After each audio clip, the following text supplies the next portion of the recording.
হাসপাতালে চূড়ান্ত চিকিৎসার গাফিলতি, বিনা চিকিৎসায় রোগী মৃত্যুর অভিযোগ। প্রমাণ লোপাটের জন্য মৃত ছেলেকে হেনস্থা। প্রমাণ লোপাটের জন্য মৃতের ছেলেকে হেনস্থা। হাসপাতালে আবারও চরম চিকিৎসার গাফিলতির অভিযোগ। সঠিক সময়ে চিকিৎসা না মেলায় এক ব্যক্তির মৃত্যুর ঘটনাকে কেন্দ্র করে উত্তপ্ত হয়ে উঠল হাসপাতাল চত্বর। মৃত ব্যক্তির নাম তুষার দেবনাথ। নিহতের পরিবারের পক্ষ থেকে হাসপাতালের ডাক্তার ও কর্মীদের বিরুদ্ধে অবহেলা এবং চরম উদাসীনতার অভিযোগ আনা হয়েছে। বিনা চিকিৎসায় বাবার মৃত্যুর পর এখনও হাসপাতাল কর্তৃপক্ষের বিরুদ্ধে ক্ষোভে ফুঁসছে নিহতের পরিবার। ঘটনায় জড়িত দোষী কর্মী এবং চিকিৎসকদের কঠোর শাস্তির দাবি জানিয়েছেন মৃতের ছেলে সুজিত দেবনাথ। কাটোয়া থেকে শঙ্কু কর্মকারের report, crime press, Bengal news. বাবা মেন তো হার্টের সমস্যা ভুগতো, কিন্তু আপাতত মোটামুটি ঠিক ছিল, কিন্তু আজকে ভর্তি হয়েছে মেন পায়ে যন্ত্রণা আর একটু মানে শরীরটা ঘুম ফুম নেই, এই কারণটাই। কখন ভর্তি করা হয়েছে? ভর্তি হয়েছে 2টোর দিকে। হ্যাঁ, দিয়ে কি হয়েছে? তারপরে 2টোর সময় ভর্তি করালো, হাতে চ্যানেল করলো, করার পরে বেড নাই, তো এক তো বেশিরভাগ বেড নেই, এখানে নিচে ফেলে রেখে দিল। রেখে দেওয়ার পরে কোনো ট্রিটমেন্ট নেই, প্লাস স্যালাইন ফ্যালাইন কোনো কিছু দেওয়া নেই। যা গেলাম অনেকবার গিয়ে জানিয়েছি যে বাবা গা পড়া ঠান্ডা হয়ে গেল কেন, আর যখন চ্যানেলটা বললো তখন একটা কি একটা মেডিসিন শুনলাম পুশ করে, আমি তো দেখি মা দেখি, মা বললো দেওয়ার পরে গা পা ঠান্ডা হওয়ার পরে ঘামাচ্ছিল সারা গা, কেমন লাফালাফি করছিল, মানে চোখ খোলা ক্ষমতা নেই, কথাও বলছিল না, পুরো শুয়ে পড়েছিল। তারপর বারবার মিনিমাম অনেকবারই গিয়েছিলাম, 8-9 বার গিয়েছিলাম, কোনো ডাক্তার আসেনি। একটাই কথা বলছে ডাক্তার আসে না, ডাক্তার নেই, ডাক্তার আসতে আসতে রাত হবে বা বিকেল হতে পারে, ঠিক জানা নেই। বিনা চিকিৎসায় মারা গেছে মতো। কি নিয়ে ভর্তি করেছিল তোমরা? ভর্তি হয়েছে মেন পায়ে ব্যথা নিয়ে। বলছি অভিযোগ কি জানাবেন কোনো? অভিযোগ একটা দেওয়া দরকার, কারণ এখন আমার সাথে যেহেতু হয়েছে, এখন পুরো আরেকজনের সাথে আপনার কি মানে আছে, কারণ এই জিনিসটা কি চাইবো জানে, যেটা ন্যায্য সেটাই হোক, কি বলবো, যেটা এখানে দোষী যারা শাস্তিটা হোক। তুমি কি এই যে ঘটনাটা ঘটেছে এটার কোনো ভিডিও রেকর্ডিং? ভিডিও একটা ছিল, এখানকার একটা স্টাফ, তার নাম জানার, নামটা কি ছিল, শুভঙ্কর দাস নাকি এর নাম, বেশ যাই হোক, সেই আমার ভিডিও করেছিলাম, করতে আমি যখন ফোনে কথা বলছিলাম, পাশে দাঁড়িয়ে আমার বাবা মরে গেছিল, তারপরে কথা বলছিলাম। ভিডিও ছিল যখন বাবা সুস্থ ছিল, যখন নিজের থেকেও মানে লাফাচ্ছিল যে এরকম ট্রিটমেন্ট হচ্ছে না, এই হচ্ছে না, মানে লাফাচ্ছিল, হাতে কোনো কিছু না, স্যালাইন ফ্যালাইন কিছু ছিল না, কষ্ট পাচ্ছিল, তখন একটা ভিডিও ছিল। প্লাস যখন বেডে না, মানে বেড কোনো কিছু নাই, নিচে কোনো বেড নেই পেশেন্টের, তখন একটা ছবি ছিল, ভিডিও ছিল, অনেক কটা কিছু ছিল, সব কটা নিয়ে গিয়ে নিজে ডিলিট করলো।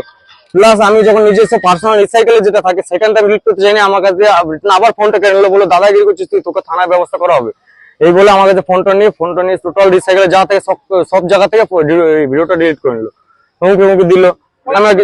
হ্যাঁ কলা, হ্যাঁ মানে ঠেলেছিল আর কি, মানে যখন দিতে যায়নি তখন হাতটা টিপে ধরেছিল। হ্যাঁ হাসপাতালে বলো সিকিউরিটি। কি নাম তোমার? আমার নাম সুজিত দেবনাথ।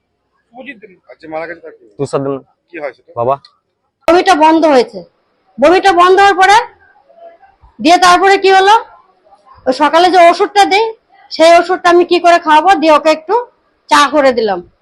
চা যখন দিলাম তখন ও চাটা খেতে পারলো না, চাটা বার করে ফেললো। তখন হ্যাঁ আমার, আপনি তো বললেন যে আপনার কি হয়েছিল, তাহলে আমি সেটা বলবো না? হ্যাঁ, দিয়ে তারপরে তখন বুঝতে পারলাম যে ও যে চাটা খাচ্ছে, চাটা যখন গিলতে পারছে না, তাহলে নিশ্চয়ই মানে হয়তো বমি করতে করতে কোনো একটা কিছু কি হয়েছে, দুর্বলতা বা কিছু, যাই হোক। দিয়ে এখানে এনেছি, আনার পরে তারপরে 8টার সময়, 8টা থেকে 9টা বাজে, তখন ওকে কটা মুড়ি দিলাম, মুড়িটা গিলতে পারলো। তাহলে তখন চাটা দিছি, চাটা খেলো না, হয়তো মুখে খারাপ লেগেছে বমি করতে করতে, খায়নি।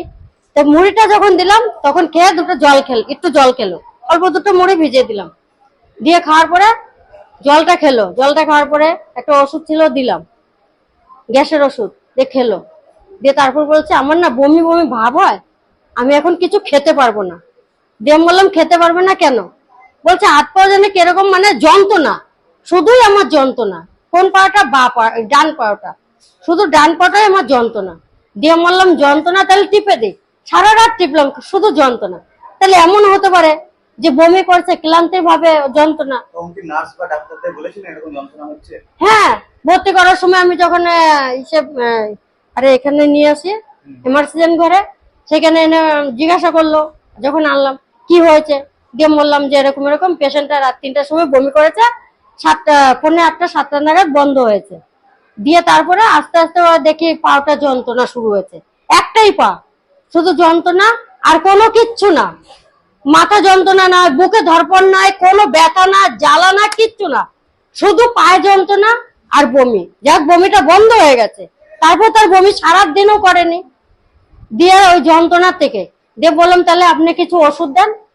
বলছে না, এখানে ভর্তি করে দাও, তোমার যা যা প্রেসক্রিপশন আছে সব এনে দেখাও, দিয়ে ভর্তি করে দাও। আমি প্রেসক্রিপশন গুলো দিলাম, ভর্তি করলো। ভর্তি করার পরে বলছে যে ঠিক আছে ডাক্তারবাবু আসুক, তারপরে দেখা যাবে। দেখা যাবে কি দেখা যাবে? এবার কেন কি হয়েছে আমি তো এটা দেখার জন্য এসেছি, তাহলে তুমি দেখালে না কেন যে রোগটা কি হয়েছে, ট্রিটমেন্টটা কি হচ্ছে, আদৌ হবে কি না, কেন হচ্ছে না, সেটা কেন এরকম হলো? তাহলে আমি যখন বাড়ির থেকে আনলাম এখানে চিকিৎসার জন্য, তাহলে তোমরা সেটার উত্তরটা কেন দিতে পারছো না? ডাক্তারবাবু বলছে যে ডাক্তারবাবু আসেনি, সিস্টাররা ম্যাডামরা মানে স্টাফেরা বলছে ডাক্তারবাবু নেই। তাহলে কি করে দেখবে? তাহলে এখানে কেন ভর্তি নেওয়া হয়েছে? ভর্তি করেছিলাম 1:30 2টো নাগাদ। আজকে আজকে 1:30।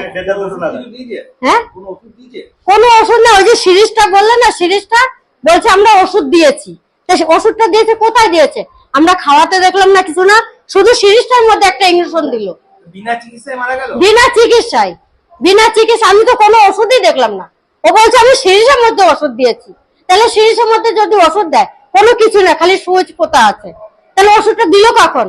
আর ঠিক বিনা চিকিৎসায় মারা গেছে। আমার স্বামী বলছে একটু ওষুধ দাও, না তো আমাকে 2টো ট্যাবলেট দাও, আমি খেয়ে আমি শান্ত হই। আমার শরীরটা হাত পাটা ঠান্ডা হয়ে যাচ্ছে, ভিতর থেকে মানে বরফ হয়ে আসছে, হাত পা ব্যাকা হয়ে আছে। অভিযোগ করবেন হসপিটালের সুপারের কাছে? হ্যাঁ, করবো তো। কি চাইছেন আপনি? আমি চাইছি এই যে অন্যায়টা করা হয়েছে তার শাস্তি। আর মোবাইলে কি ভিডিও করা হয়েছিল? মোবাইলে ভিডিও করা হয়েছিল বলতে করা শুরু করেছিল, তারপর আমার ছেলে। তারপরে এখানে স্টাফ ছিল, লম্বা করে কালো করে একটা গোপ আছে, সে বলছে কালো না পরিষ্কার করে, যাক ওর নামটা আমি বলতে পারবো না, আমি মনে থাকে না অত। দিয়ে সে বলছে আমার ছেলের কলারটা ধরে কেন ভিডিও করলে, এখানে ফাইজলামও মারা হচ্ছে, কেন ভিডিও করলে, জানো কি করতে পারি, এরকম হুমকি দেখিয়েছে। দিয়ে ছেলের উপরে রেগে গেছে, দিয়ে এই কথা বলে তারপর বলছে যাও কে আছে দেখি, কে আছে দেখি, ডেকে নিয়ে আসো। তারপরে ওখানে লুকিয়েছে। পেট পেয়েছিলেন? না, কোনো বেড না, কোনো হাওয়া বাতাস কিছু না, মাটির মধ্যে ফেলে রেখেছে। বলেন তাহলে কি করবো? তুষার, আমার পার্বতী দেবনাথ, স্বামীর নাম কি? তুষার দেবনাথ। কোথায় বাড়ি আপনার? আমার এই চৌরঙ্গি মোড়ে। গোজাট দক্ষিণ পাড়া। হ্যাঁ।